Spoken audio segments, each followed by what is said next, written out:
Hello everyone, welcome to my channel. आज हम इस वीडियो में पी ब्लॉक तत्वों के रसायन chemistry of P block elements unit start करेंगे, जो बीएससी सेमेस्टर एग्जाम्स के लिए एक बहुत इंपॉर्टेंट यूनिट है। इस पर्टिकुलर वीडियो में पी ब्लॉक एलिमेंट्स क्या होते हैं, इनका बेसिक कॉन्सेप्ट, इनका इलेक्ट्रॉनिक विन्यास एंड इनके प्रॉपर्टीज को एक एक करके डिटेल में डिस्कस करेंगे, डिटेल में कॉन्सेप्ट समझेंगे एंड प्रॉपर नोट्स आपको हिंदी में प्रोवाइड करूंगा, जो आपके सेमेस्टर एग्जाम्स के लिए बहुत हेल्पफुल होगा। आगे आने वाले वीडियोस में पी ब्लॉक एलिमेंट्स यूनिट के जितने भी इंपॉर्टेंट टॉपिक्स हैं सभी को एक एक करके डिटेल में डिस्कस करेंगे, सभी का प्रॉपर नोट्स आपको प्रोवाइड करूंगा। अगर आप हिंदी मीडियम के स्टूडेंट हैं, बीएससी सेमेस्टर एग्जाम्स की प्रिपरेशन कर रहे हैं, तो ये नोट्स डेफिनेटली आपके एग्जाम प्रिपरेशन के लिए बहुत हेल्पफुल होगा। अगर आपको नोट्स पीडीएफ फॉर्म में चाहिए तो नीचे डिस्क्रिप्शन बॉक्स में आपको लिंक मिल जाएगा, जिसमें आप unit wise hand notes download कर सकते हैं। स्टार्ट करते हैं। पी ब्लॉक एलिमेंट्स क्या होते हैं। बहुत सिंपल सा कॉन्सेप्ट है। पी ब्लॉक एलिमेंट्स आवर्त सारणी के समूह 13 से 18 तक के तत्वों को पी ब्लॉक एलिमेंट्स कहा जाता है। ठीक है, आवर्त सारणी पीरियोडिक टेबल में जो ग्रुप 13 से लेकर 18 तक के जो एलिमेंट होते हैं उनको पी ब्लॉक एलिमेंट्स कहा जाता है, क्योंकि इनके बाहरी आवरण जो आउटर सेल होते हैं उनमें इलेक्ट्रॉन पी ऑर्बिटल में प्रवेश करते हैं। इनका सामान्य इलेक्ट्रॉनिक विन्यास NS2 Np1-6 होता है। मतलब कि ये इसका जो आउटर सेल होता है हमारा, उसका आउटर मोस्ट जो सेल होता है उसका ये इलेक्ट्रॉनिक कॉन्फ़िगरेशन है। और यहाँ पे n हमारा होता है प्रिंसिपल क्वांटम नंबर, मतलब कि जैसे अगर n 1 है मतलब कि वो k सेल में उपस्थित है, तो NS2 मतलब कि आउटर सेल में जो s ऑर्बिटल होगा उसमें 2 इलेक्ट्रॉन होंगे, एंड p ऑर्बिटल में हमारा 1 से लेकर 6 इलेक्ट्रॉन हो सकते हैं। ठीक है, तो ये हमारा पी ब्लॉक एलिमेंट्स का जनरल इलेक्ट्रॉनिक कॉन्फ़िगरेशन होता है। इस ब्लॉक में धातु, उपधातु और अधातु सभी प्रकार के तत्व पाए जाते हैं। तो पी ब्लॉक एलिमेंट्स एक ऐसा ग्रुप है, एक P block elements periodic table में एक ऐसा समूह है जिसमें धातु भी होंगे, उसके अंतर्गत उपधातु भी होंगे एंड अधातु, तीनों प्रकार के तत्व जो है पी ब्लॉक एलिमेंट्स के अंतर्गत पाए जाते हैं। तो बेसिक इंट्रोडक्शन आपको लिखना है पी ब्लॉक एलिमेंट्स के लिए कि आवर्त सारणी के समूह 13 से लेकर 18 तक के तत्वों को पी ब्लॉक एलिमेंट्स कहा जाता है। इनके बाहरी आवरण आउटर सेल में इलेक्ट्रॉन p ऑर्बिटल में प्रवेश करते हैं। इनका सामान्य इलेक्ट्रॉनिक कॉन्फ़िगरेशन NS2 Np1-6 होता है। ठीक है, तो ये इसका बेसिक इंट्रोडक्शन हो जाएगा।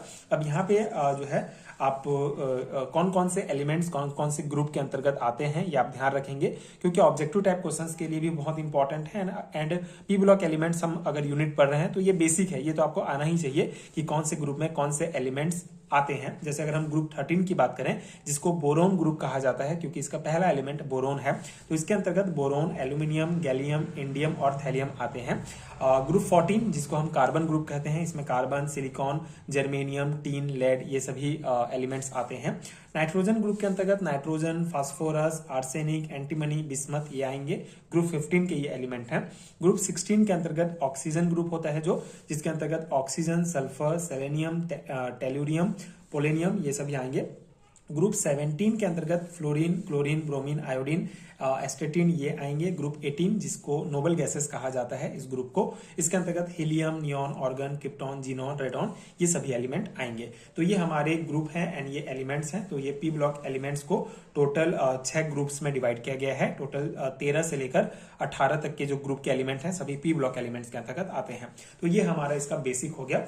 अब इलेक्ट्रॉनिक कॉन्फ़िगरेशन के संबंध में कुछ इंपॉर्टेंट कॉन्सेप्ट हम समझ लेते हैं। पी ब्लॉक तत्वों का इलेक्ट्रॉनिक विन्यास, इलेक्ट्रॉनिक कॉन्फ़िगरेशन क्या होता है। पी ब्लॉक तत्वों का सामान्य इलेक्ट्रॉनिक विन्यास noble gas core NS2 Np1-6 या 1-6 या N-2 F14 N-1 D10 NS2 Np1-6 होता है। ठीक है, तो ये जो है हमारा पी ब्लॉक एलिमेंट्स का जनरल इलेक्ट्रॉनिक कॉन्फ़िगरेशन होता है, ये आप ध्यान रखेंगे। इसको समझते हैं। यहाँ पे जो नोबल गैस कोर एक टर्म दिया है, इसका मतलब क्या होता है। तो नोबल गैस कोर क्या है। नोबल गैस कोर का अर्थ होता है उस तत्व से पहले आने वाली निष्क्रिय गैस का विन्यास होता है। इन तत्वों में बाहरी इलेक्ट्रॉन पी ऑर्बिटल में प्रवेश करता है। पी ब्लॉक के तत्वों का परमाणु क्रमांक उस निष्क्रिय गैस से लगभग 3 से 32 अधिक होता है। ठीक है, यहाँ पे कॉन्सेप्ट क्या है देखिए, मतलब अगर हम पी ब्लॉक एलिमेंट्स की देखें, एलिमेंट्स की बात करें तो पी ब्लॉक एलिमेंट्स का अगर हम सभी एलिमेंट्स का पूरा इलेक्ट्रॉनिक कन्फिगरेशन निकालने बैठे तो बहुत टाइम लगेगा। तो उसके लिए कॉन्सेप्ट क्या निकाला गया है कि नोबल गैस कोर, मतलब कि जो नोबल गैसेस होते हैं वो बेसिकली स्टेबल गैसेस होते हैं, उनका इलेक्ट्रॉनिक कन्फिगरेशन लगभग स्टेबल ही होता है। तो जैसे अगर हमको एल्यूमिनियम का इलेक्ट्रॉनिक कन्फिगरेशन लिखना है, ये एक पी ब्लॉक एलिमेंट है, तो इसका एटॉमिक नंबर होता है 13। ठीक है, और इससे पहले मतलब एल्यूमिनियम के जस्ट पहले हमारा जो नोबल गैस आता है वो होता है नियॉन। ठीक है, नियॉन का एटॉमिक नंबर 10 होता है। तो यहाँ पे अगर हम नियॉन 10 लिख देंगे, इसका मतलब ये हो गया कि एल्यूमिनियम का 10 इलेक्ट्रॉनिक कन्फिगरेशन जो है ये नियॉन के समान ही है। ठीक है, 10 एटॉमिक नंबर तक का जो इलेक्ट्रॉनिक कन्फिगरेशन होगा वो समान है। तो आगे अब हमारा कितना और बच गया, 3 बच गया, तो उसको 3s2np1 हो जाता है ये हमारा। ठीक है, तो इसको ही नोबल गैस कोर कहा जाता है, मतलब कि जो नोबल गैस है वो किसी एलिमेंट के जस्ट पहले आने वाला नोबल गैस जो है उसका इलेक्ट्रॉनिक विन्यास को शो करता है। ठीक है, जैसे अगर हम यहाँ पे टीन का लिखेंगे, टीन का जो है हमारा 50 होता है एटॉमिक नंबर, तो यहाँ पे उस टीन से जस्ट पहले आता है हमारा क्रिप्टॉन। ठीक है, एक नोबल गैसेस है, इसका 36 एटॉमिक नंबर होता है, तो 36 ये पूरा कवर कर लेगा 36 एटॉमिक नंबर तक। उसके बाद वाले जितने भी एटॉमिक नंबर है उसके लिए फिर हम ये शो करेंगे 4d10 5s2np2। ठीक है, तो यहाँ पे एक चीज आप ध्यान रखेंगे, जो इसका लास्ट एलिमेंट होगा वो हमारा पी ऑर्बिटल में ही जाएगा। ठीक है, इसके कारण इसको पी ब्लॉक एलिमेंट्स कहा जाता है। तो इस प्रकार से आप ये सभी जो है इलेक्ट्रॉनिक कन्फिगरेशंस लिख सकते हैं। और यहाँ पे आपको ये नियॉन, क्रिप्टॉन, जीनॉन, ये सभी जो नोबल गैसेस हैं उसको शो करना होता है ताकि वो इलेक्ट्रॉनिक कन्फिगरेशंस को कवर कर ले। ठीक है, अब यहाँ पे एक और इंपॉर्टेंट पॉइंट है, पी ब्लॉक के तत्वों का परमाणु क्रमांक उस निष्क्रिय गैस से लगभग 3 से लेकर 32 अधिक होता है। ठीक है, मतलब कि जो हमारा नोबल गैसेस है और ये एटॉमिक जो नंबर होगा हमारा किसी भी पी ब्लॉक एलिमेंट्स का, उन दोनों के बीच डिफरेंस जो है 3 से लेकर 32 तक हो सकता है। जैसे ये 13 है और ये इसका 10 है, तो इनके बीच 3 डिफरेंस है। वैसे अगर हम यहाँ पे रेडॉन का देखें तो इसका एटॉमिक नंबर 86 है एंड जीनॉन का 54 है, मतलब मैक्सिमम जो है 32 इनके बीच डिफरेंस हो सकता है एंड मिनिमम 3 जो है डिफरेंस हो सकता है। ठीक है, तो ये एक इंपॉर्टेंट पॉइंट है। तो इस प्रकार से आप पी ब्लॉक एलिमेंट्स का इलेक्ट्रॉनिक कन्फिगरेशंस इजीली लिख सकते हैं। ठीक है, जैसे अगर हम बिस्मथ का देखें तो हमें एटॉमिक नंबर 83 है एंड इससे जस्ट पहले हमारा नोबल गैस आता है जीनॉन, जिसका एटॉमिक नंबर 54 है। तो ये हमारा 54 तक कवर हो गया। उसके बाद जो बचा उसको हम 4f14 5d10 6s2np3 इस प्रकार से इसको डिनोट कर सकते हैं। तो इस प्रकार से आप इलेक्ट्रॉनिक कन्फिगरेशंस लिखेंगे पी ब्लॉक के एलिमेंट्स का।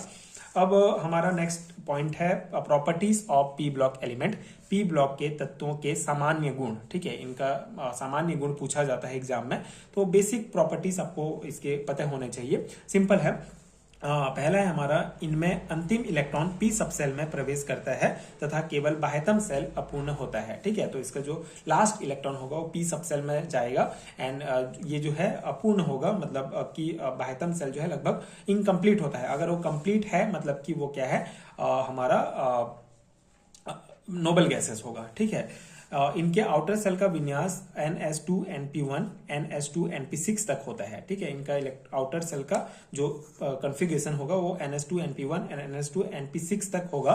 लेकिन ns2np1 से लेकर ns2np5 तक के तत्व सामान्य तत्व होंगे। ठीक है, मतलब कि यहाँ पे आउटर सेल का इलेक्ट्रॉनिक विन्यास बताया गया है कि ns2 मतलब कि जो p1 से लेकर 6, मतलब कि जो हमारा p सबसेल होगा उसमें 1 से लेकर 6 तक के इलेक्ट्रॉन भर सकते हैं। ठीक है, लेकिन 1 से लेकर 5 तक अगर इलेक्ट्रॉन भर रहे हैं, जैसे यहाँ पे आप देखेंगे 1 से लेकर 1 2 3 5 इस भरे हैं, तो ये हमारे क्या होंगे, सामान्य तत्व हैं। ठीक है, नॉर्मल एलिमेंट होंगे। लेकिन अगर p में 6 आ गया, ठीक है, p में अगर हमारा p सबसेल में 6 इलेक्ट्रॉन भर गया, इसका मतलब ये है कि वो जो है वो जो एलिमेंट होगा वो अक्रिय गैस होगा, नोबल गैस होगा हमारा। ठीक है, ये पॉइंट है। एंड थर्ड पॉइंट है हमारा, ये प्रायः अधातु या उपधातु मेटेलॉइड्स होते हैं। कुछ भारी तत्व धातु भी होते हैं जैसे कि बिस्मिथ और लेड। ठीक है, मतलब कि इसमें पी ब्लॉक एलिमेंट्स में जैसे हमने पहले भी डिस्कस किया कि अधातु, उपधातु, धातु सभी एलिमेंट्स आते हैं। तो प्रायः जो है अधातु और मेटेलॉइड्स उपधातु होते हैं। कुछ भारी तत्व होते हैं जो धातु होंगे जैसे बिस्मिथ और लेड। ठीक है, ये आपस में सहसंयोजकीय यौगिक बनाते हैं किंतु एस ब्लॉक तत्वों के साथ वैद्युत संयोजक यौगिक बनाते हैं। ये भी बहुत बहुत इंपॉर्टेंट पॉइंट है। आपस में अगर हम पी ब्लॉक एलिमेंट्स को आपस में रिएक्ट कराएंगे तो इनके बीच जो है हमारा कोवलेंट कंपाउंड बनेगा, ठीक है। लेकिन अगर एस ब्लॉक एलिमेंट्स के साथ जो है इनको रिएक्ट कराते हैं तो हमारा जो है इलेक्ट्रोवैलेंट कंपाउंड, वैद्युत संयोजक यौगिक बनाते हैं ये, ठीक है। तो ये हमारा कुछ इंपॉर्टेंट इसके प्रॉपर्टीज हैं।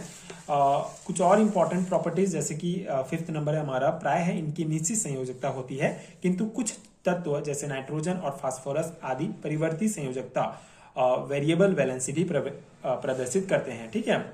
तो जितने भी पी ब्लॉक एलिमेंट्स हैं प्रायः ये जो क्या होते हैं, इनकी जो वैलेंसी होती है वो फिक्स होती है, निश्चित होती है। लेकिन कुछ तत्व जैसे कि नाइट्रोजन हो गया, फास्फोरस हो गया, ये सभी जो है वेरिएबल वैलेंसी भी प्रदर्शित करते हैं, ठीक है। परिवर्ती वैलेंसी मतलब इनका जो वैलेंसी है वो चेंज हो सकता है, ठीक है। 6 पॉइंट है हमारा, ये प्रायः जटिल ऋण आयन बनाते हैं जैसे कि CO3 NO3 SO3 ये सभी जो है ऋण आयन कंपाउंड जो है बनाते हैं। जटिल मतलब कि ये जितने भी एलिमेंट्स हैं पी ब्लॉक एलिमेंट्स के, ये जटिल ऋण आयन बनाते हैं, मतलब कि कॉम्प्लेक्स फॉर्म में जो है ये ऋण आयन बनाएंगे, ठीक है। 7th पॉइंट हमारा, इनके ऑक्साइड प्रायः अम्लीय होते हैं, कुछ ऑक्साइड उभयधर्मी भी होते हैं, ठीक है। ये प्रायः इनके जो ऑक्साइड होंगे वो एसिडिक होते हैं। एंड अक्रिय गैसों को छोड़कर अन्य तत्व सामान्य तत्व कहलाते हैं। जो हमारा लास्ट ग्रुप है हमारा उसको अक्रिय गैस कहेंगे।